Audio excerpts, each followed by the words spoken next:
तो hello students, कैसे हैं आप सब। मैं उम्मीद करता हूँ बिल्कुल ठीक है, सब क्वेश्चन होंगे बच्चों। तो आपका जो हम बात करें मैक्रोइकोनॉमिक्स, प्रिंसिपल्स ऑफ मैक्रोइकोनॉमिक्स बच्चों, जो का एग्जाम होने वाला है। देखो मैंने आपको कई सारे इंपॉर्टेंट क्वेश्चन बताए थे थियोरेटिकल पार्ट में कि आप इसे कम टाइम में पढ़ेंगे तो शायद वो फायदा मिलेगा, और कुछ क्वेश्चन उसमें एग्जाम में आ सकते हैं। तो आप वो तो पढ़ के तो सारा जाओगे तो ज़्यादा अच्छी बात है, लेकिन कुछ टॉपिक पढ़ लोगे तो आपको ठीक है, क्लियर हो जाएगा। मैंने वहीं पर एक बात करी थी बच्चों आपके साथ कि मैं आपको एक न्यूमेरिकल्स का क्वेश्चन कराऊंगा जो चांसेस है 7-8 मार्क्स 6 नंबर में आ सकता है, ठीक है।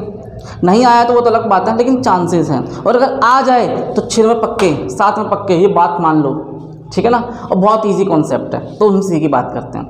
टॉपिक का नाम क्या है बच्चों, चेक करते हैं, इक्विलिब्रियम लेवल ऑफ इनकम, ठीक है। क्लास 12th में मुझे पता आप सब पढ़ के आए हैं, और कई बच्चों ने ध्यान नहीं दिया, ठीक है। जो भी है, ध्यान दिया ध्यान नहीं दिया, आपने पढ़ा कि नहीं पढ़ा, अब ध्यान से पढ़ना है, बहुत इंपॉर्टेंट कॉन्सेप्ट है। देखो इक्विलिब्रियम का मतलब क्या होता है बेटा, हिंदी में थोड़ा जान लेते हैं। संतुलन, बैलेंस। आपका इनकम का जो लेवल बैलेंस कब होगा, जब आप क्या कहोगे कि सर जब डिमांड बराबर होती है सप्लाई के, हाँ है ना, जब डिमांड बराबर होती है सप्लाई के, तो हम बैलेंस हो जाते हैं। देखो AD इक्वल टू AS, और आपको पता है एक बात,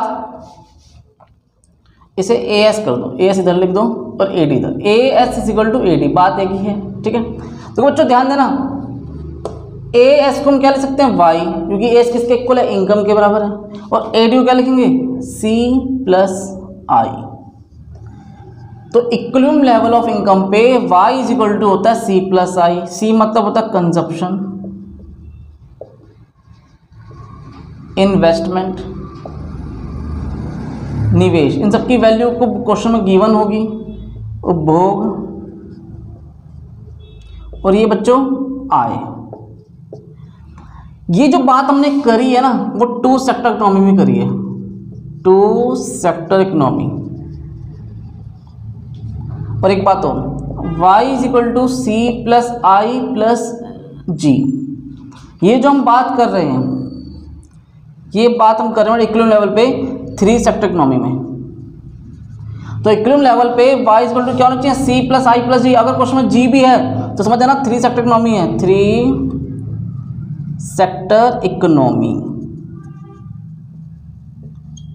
और अगर बच्चों y is equal to C plus I plus G plus X minus M हो, तो समझ जाना ये 4 सेक्टर इकोनॉमी है। कौन सी इकोनॉमी है, 4 सेक्टर इकोनॉमी। अब देखो यहां पर G का मतलब क्या है, गवर्नमेंट एक्सपेंडिचर।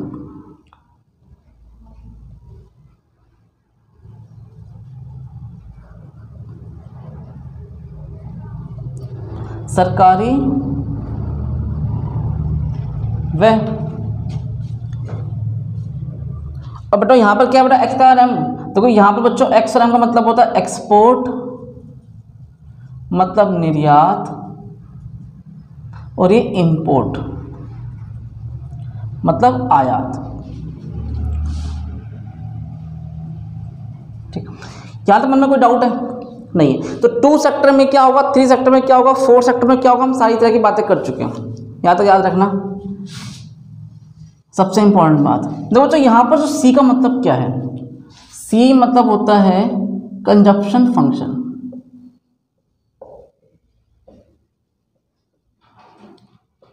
उपभोग फलन।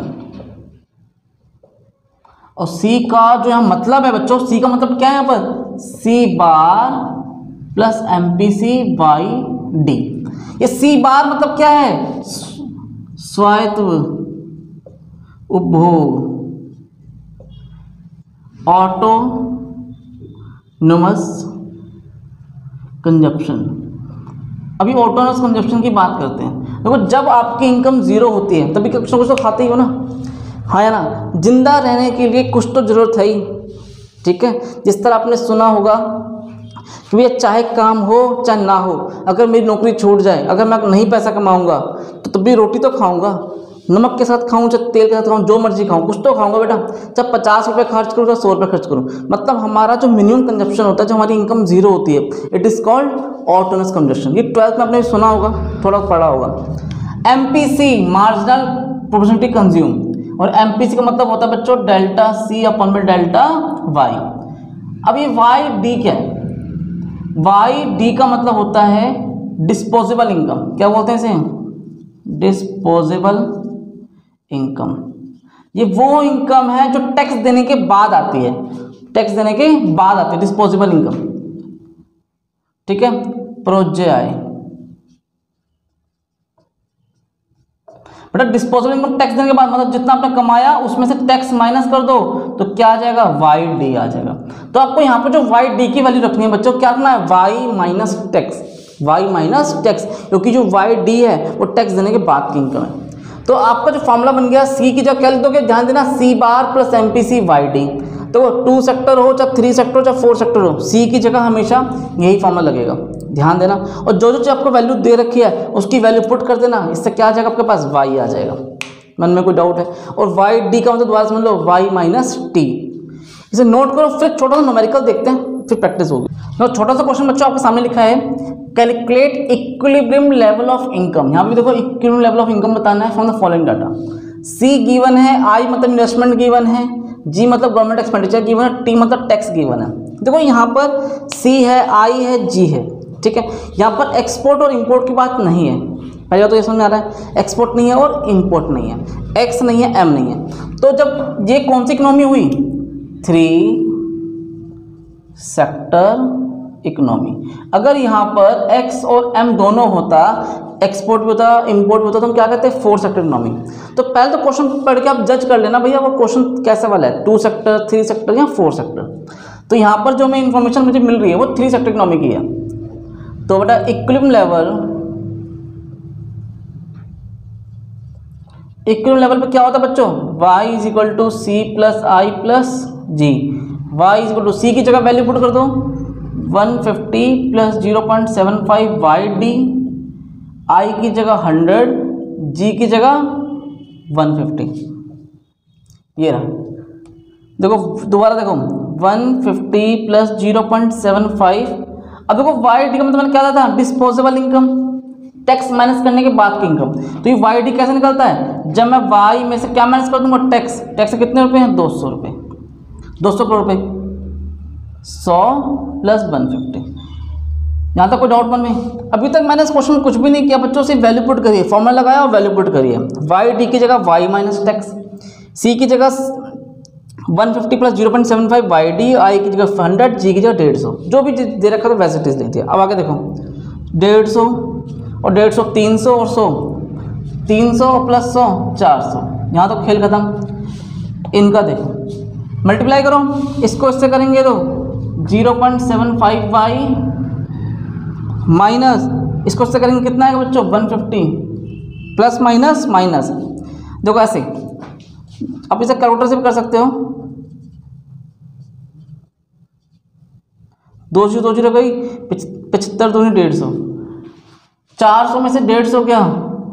250 प्लस 0.75y, y में से माइनस कर देंगे 0.75y is equal to 250, 0.25 is equal to 250, y is equal to 250 upon में 0.25। पॉइंट हटता लग गई 2 जीरो। जैसे ही मेरा पॉइंट आया ऊपर लग गई 2 जीरो। 25,000 अपॉन में 25, 1000। y इज इक्वल टू आ गया बच्चों 1000 करोड़ रुपीस। इतना ही सिंपल क्वेश्चन था, कुछ भी नहीं करना। ये क्वेश्चन सिर्फ 5 नंबर 6 नंबर फ्री के देके जाएगा अगर आपने सीख लिया। दोबारा कह रहा हूँ बेटा बहुत आसान क्वेश्चन है, बस बातें याद रखनी है। C is equal to y is equal to C plus I plus G। 3 sector है, अगर 4 सेक्टर है तो प्लस में x माइनस एम भी ऐड हो जाएगा, ठीक है। 2 सेक्टर है तो C प्लस I रहेगा। और YD का मतलब क्या होता है? y minus tax. बहुत आसान क्वेश्चन था, सबसे इजी क्वेश्चन आपके एग्जाम में आने वाला है। तो अगर एग्जाम में आ जाए तो छोड़ना मत, ठीक है। 6 नंबर बहुत बड़ी बात होती है, इसे नोट करो फिर आगे देखते हैं।